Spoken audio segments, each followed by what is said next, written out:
नमस्कार। आज जो हम बात करेंगे वो पारिवारिक विषय है, जिसमें हम बताएंगे कि लड़का किन किन ग्राउंडों पर, ग्राउंड से मतलब आधारों पर, धारा 13 हिंदू विवाह अधिनियम 1955 के तहत तलाक याचिका मान्य न्यायालय के समक्ष प्रस्तुत कर सकते हैं। ठीक है ना। ये आज का विषय है हमारा।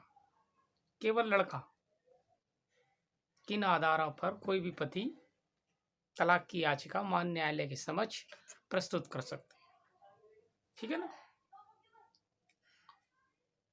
हिंदू विवाह अधिनियम 1955 के अंतर्गत तलाक के और भी ग्राउंड दिए गए हैं, लेकिन ये जो 13 है बड़ा ही इम्पोर्टेंट है, क्योंकि सारी विवाह के पश्चात अगर कोई अनुष्ठान में कमी रह जाती है उसके लिए सुन्नीकरण दिया गया है।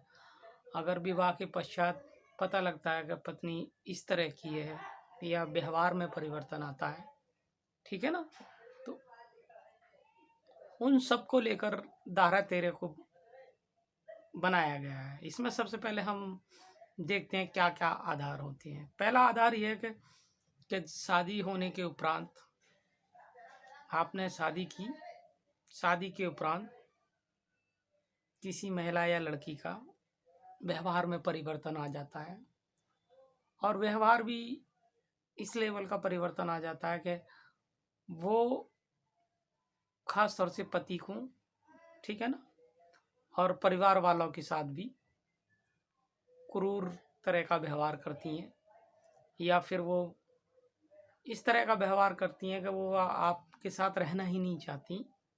इस लेवल तक का व्यवहार, साथ में गाली गलौज करना, पति को भी करना, आए दिन खाना एक अलग चीज़ है, खाना के मामले में नहीं बात करेंगे अभी, ठीक है ना।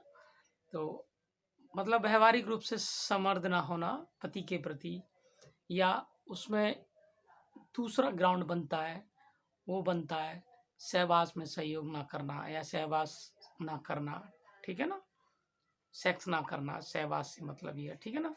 तीसरा ये है कि और पत्नी जो है एक तरह से विक्षिप्त हो गई है, या मतलब मानसिक संतुलन उनका ठीक नहीं रहा, या वो मानसिक रूप से विक्षिप्त हो गई हैं, ये भी एक कारण होता है। ये 3 कारण हमने गिनाए।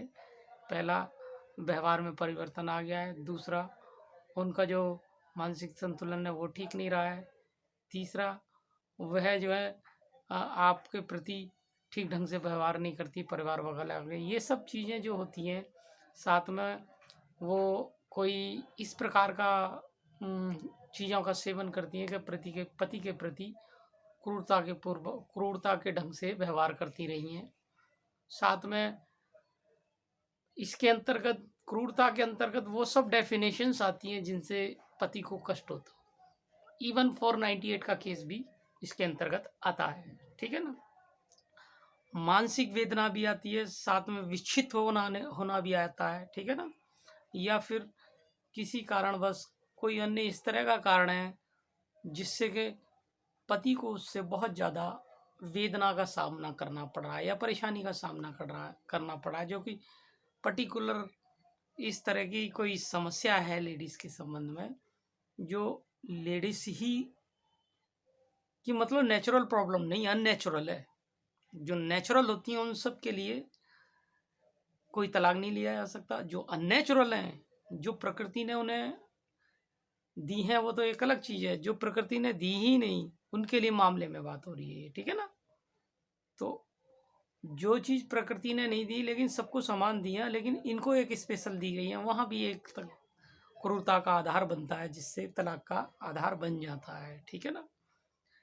यहाँ पर इन सब विषयों पर जो हमने चर्चा की है, इन चर्चाओं के उपरांत कोई भी लड़का इन विषयों को लेके कोई भी डिस्ट्रिक्ट न्यायालय फैमिली कोर्ट के अंतर्गत जा सकता है और तलाक की याचिका प्रस्तुत कर सकता है, ठीक है ना। इसमें विशेष बात यह है, क्रूरता के जो ग्राउंड्स हैं, वो क्रूरता की परिभाषा के ग्राउंड में बहुत सारी चीज़ें दे दी गई हैं सुप्रीम कोर्ट के द्वारा, जिनमें कुल मिला के ये कि हस्बैंड या पति को वेदना फील होती हो उन कार्यों से, ठीक है ना। कुछ भी तरह का कार्य हो सकता है, तो उस वेदना के आधार पर आपको क्रूरता के आधार पर मान न्यायालय के समक्ष कोई भी लड़का अपनी याचिका प्रस्तुत कर सकता है। नमस्कार।